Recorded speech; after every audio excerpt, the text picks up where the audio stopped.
इस्लामाबाद से आने वाली खबर से वहाँ पे हमारा एक पार्लियामान है और उसका जो पार्लियामानी साल है उसका आज आगाज था। तो सदर जरदारी साहब का एक जॉइंट सेशन के साथ खिताब हुआ। वहाँ पे फॉर्म 47 वाले भी थे, 45 वाले भी थे, शोर गुल भी था। सदर जरदारी की जो तकरीर थी इसे एक हम रिवायती समझते हैं, उसमें रिवायती बातें होती हैं, अच्छी अच्छी बातें होती हैं, हुकूमत को तलकीन की जाती है बेहतर तर्ज हुक्मरानी की, कुछ चीज़ें बेहतर करने की। उन्होंने आज के अपने खिताब में गवर्नमेंट की जो इकोनॉमिक परफॉर्मेंस है उसकी तारीफ की, उसको सराहा, लेकिन कहा कि टैक्स का निज़ाम भी हमें बेहतर करना होगा। उनकी इस मजमूई खिताब में जो शायद एक खबर वाली बात थी वो टूवर्ड्स द एंड थी, जिसमें उन्होंने कहा, उनका इशारा था जो कैनाल्स का मसला चल रहा है जनूबी पंजाब में, चोलिस्तान में, जिस पर सिंध में एहतजाज है, उसको उन्होंने एड्रेस किया और उन्होंने कहा कि ऐसी कोई भी स्कीम इंडस रिवर सिस्टम की जिसमें कंसेंसस ना हो, जिसमें इत्तेफाक ना हो, मैं उसकी हिमायत नहीं कर सकता। Some of your lateral policies are causing grave strain on the federation. In particular, the government's unilateral decision to carve out some canals from the Indus River system despite strong opposition from federating units. तो ये इस खिताब में जो इन्होंने बात की उससे थोड़ा सा ये क्लैरिटी आई कि खुद सदर जरदारी इस बारे में क्या सोचते हैं। अब तक तासुर ये था कि उन्होंने दस्तखत किए थे, इन मंसूबों की मंजूरी दी थी, अप्रूव किया था, जबकि सिंध में पीपल्स पार्टी जो है उस पर तहफ़्फ़ुज़ात जाहिर करती रही है। तो मजमूई तौर पे क्या माहौल था वहाँ पे। हमारे डॉन के नुमाइंदे इस्लामाबाद में नादिर गुल आज वहाँ मौजूद थे। नादिर, ये कैनाल्स के मसले पे भी आते हैं, थोड़ा सा बताएं कि ओवरऑल वहाँ पे क्या सेंस था, लोगों ने खिताब सुना भी या वैसी जो एक रिवायत होती है सब मौजूद भी थे और डस्के बजाते रहे। देखिए, आज तो जो पार्लियामेंट के मुश्तरका इजलास से सदर साहब का खिताब था उस हवाले से पहले ही एजेंडा तो सामने आ चुका था और अपोजिशन की जो हिकमत अमली अगर हम बात करें तो वो भी उन्होंने हिकमत अमली तैयार कर रखी थी। सदर साहब का खिताब, जैसे आपने शुरू में जिक्र किया कि वो एक रिवायती चीज़ें होती हैं, वो एक लिखी स्पीच होती है और उसमें हमने ये भी देखा है कि हुकूमत के से इख्तिलाफात के बावजूद सदर ममलकत जब भी पार्लियामेंट के मुश्तरका इजलास से खिताब करते हैं तो वह हुकूमत की तारीफ़ ही करते हैं। और जरदारी साहब ने भी अपनी तकरीर की शुरुआत में हुकूमत की तारीफ़ की और पहले भी ये रिवायत रही है कि अगर कोई इख्तिलाफात हों भी तो वो तजावीज़ की शक्ल में सामने आती रही हैं। हमने माजी में भी ये देखा है कि अगर किसी फैसले से इख्तिलाफ है तो उस हवाले से वो तजवीज़ की शक्ल में सामने आता है।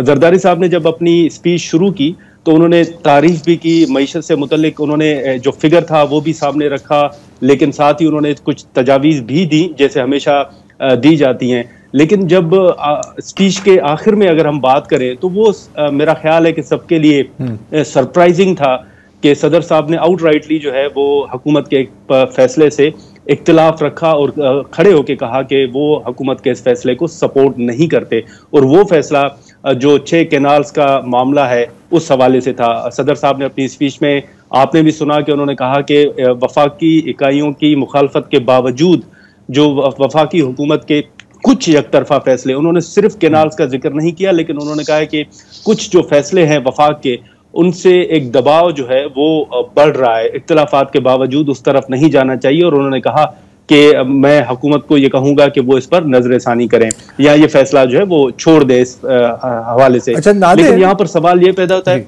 जी प्लीज अपनी बात मुकम्मल करें जी। यहाँ पर जो सवाल पैदा होता है, जैसे मैंने शुरू में जिक्र किया कि सदर साहब तो हमेशा तजावीज़ देते हैं अपनी स्पीच में, लेकिन कोई सदर खड़े होके हुकूमत के किसी फैसले को इस तरह रिजेक्ट करें, ये जरूरत पेश आई क्यों? इसका आप भी बखूबी जानते हैं कि इस वक्त सिंध जो है वो सरापा एहतजाज है और फिर सबसे बड़ा जो एक नुक्ता सिंध के लोग उठा रहे हैं वो ये था कि सदर साहब ने इस मंसूबे की मंजूरी दे रखी है और सदर साहब ही की मर्जी से ये 6 कैनाल्स बन रहे हैं। यही वजह है कि पार्लियामेंट के अंदर भी ये एक तासुर था कि सदर साहब अगर चाहते तो वो वज़ीर आज़म साहब से मुलाकात में ये मामला रख सकते थे। वो इत्तेहादी हुकूमत है और वो सदर ममलकत के ओहदे पर इस वक्त फायज है, वो वज़ीर आज़म साहब के सामने ये बात रख सकते थे। लेकिन इस वक्त जो सिंध के अंदर पीपल्स पार्टी के खिलाफ माहौल था, जो तकारीर हो रही थी, जो जलसे निकल रहे थे, जुलूस थे, उसमें सिर्फ और सिर्फ जरदारी साहब का नाम लिया जा रहा था कि उन्होंने मंजूरी दी है। तो मेरे ख्याल से यही वजह है। और जो पार्लियामेंट के अंदर भी हमने देखा कि जरदारी साहब को ये क्यों कहना पड़ा, उसकी वजह यही है कि जरदारी साहब ने अपनी पोजीशन भी क्लियर की है। जो मुखालफत सिंध के अंदर हो रही थी, उन्होंने कैमरे के सामने आकर ये कहा कि वो इस फैसले की हिमायत नहीं करते, बल्कि वो हुकूमत को कहते हैं कि इसको छोड़ दें और मुशावरत से जो है वो आगे बढ़े। लेकिन इसी के साथ साथ जो पीपल्स पार्टी के ओवरऑल इख्तलाफात हैं, जरदारी साहब ने ढके छुपे लफ्जों में उसका भी जिक्र किया है। खासतौर पर पंजाब के अंदर जैसे ये एक तासुर है कि सारे के सारे मंसूबे पंजाब की तरफ जा रहे हैं, तो उनका भी उन्होंने जिक्र किया कि तरक्की जो है वो सिर्फ मखसूस इलाकों में नजर नहीं आनी चाहिए, ये ओवरऑल होनी चाहिए। लेकिन हमने ये देखा कि आज आपने भी देखा होगा कि सदर साहब के खिताब के दौरान आपको अपोजिशन लीडर और अपोजिशन के जो रहनुमा हैं वो टीवी स्क्रीन पर नजर नहीं आए होंगे।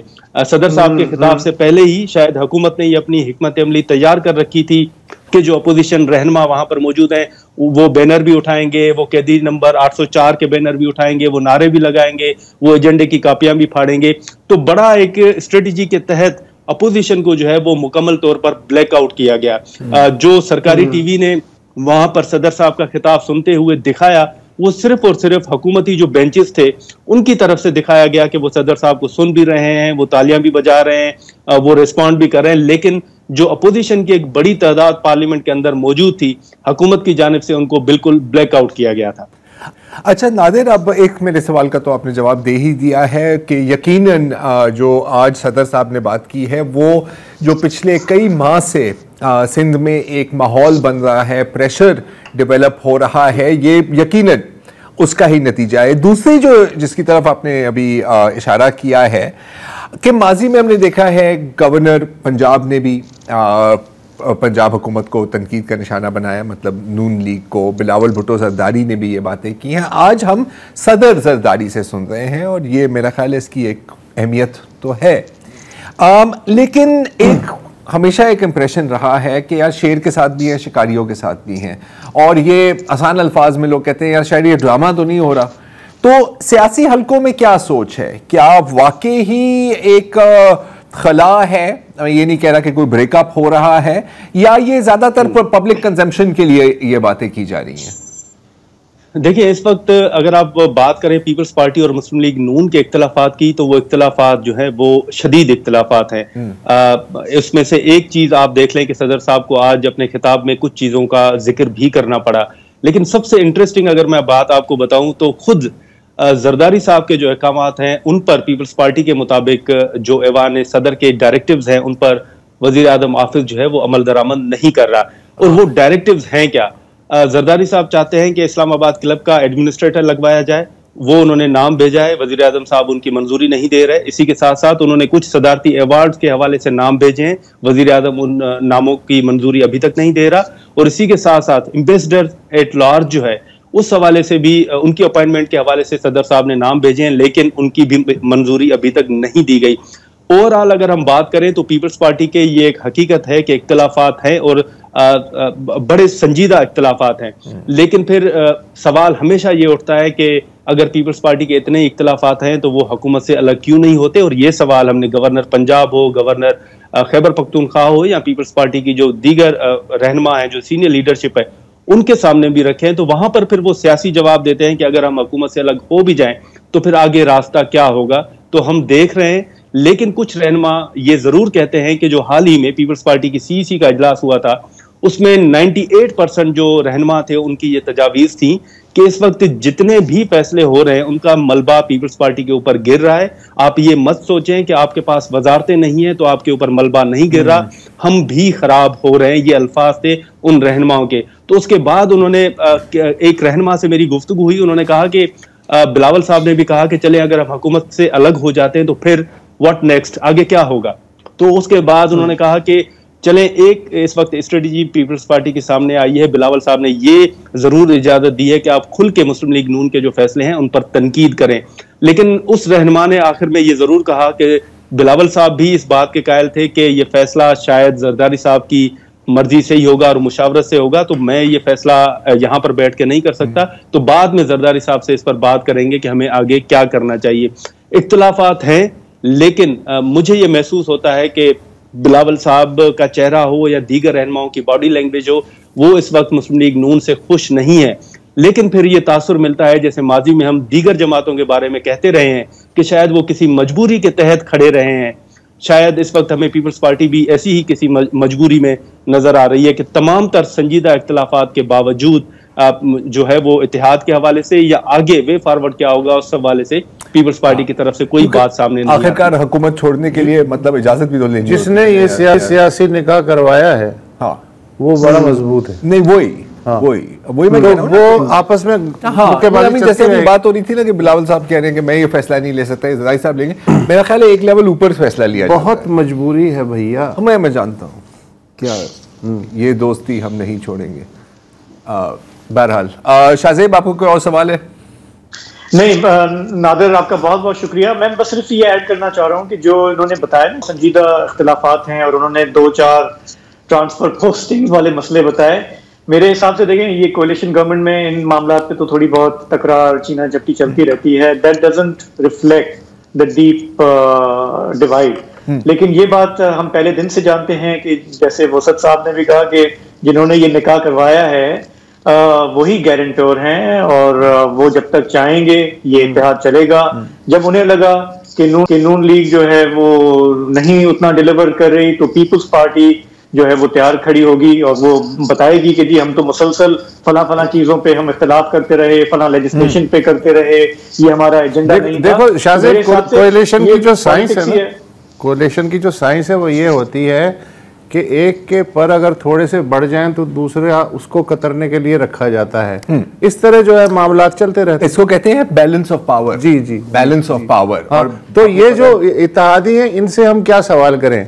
ये तो किसी और की मेरे लिए इसमें मेरे हिसाब से ये वो खिटपिट है जो हम घरों के अंदर देखते हैं कि चलना भी ऐसा सुबह शाम जो है वो थोड़ी सी तू मैमरी भी हो जाएगी, थोड़ा सा कभी वो भी हो जाएगा, लेकिन आप नथी एक दूसरे के और साथ। शाम को जैसे ही घर का बुजुर्ग अंदर आता है तो सब खामोश हो जाते हैं और घर दादा जान के नाम पे ही है। हाँ, तो आपने जितना लड़ना है चाहे वो डबल बेडरूम हो या सिंगल बेडरूम हो, शाम को वो है दादा जान का बेडरूम। हाँ, और वो शाम को आने से पहले वो लड़ाई खत्म हो जाती है। नहीं तो फिर आपको पता ही क्या हो सकता है। मेरे लिए अगेन आप हंसेंगे, पता है आप हंसेंगे इस बात पर, जो कनाल्स का इशू है।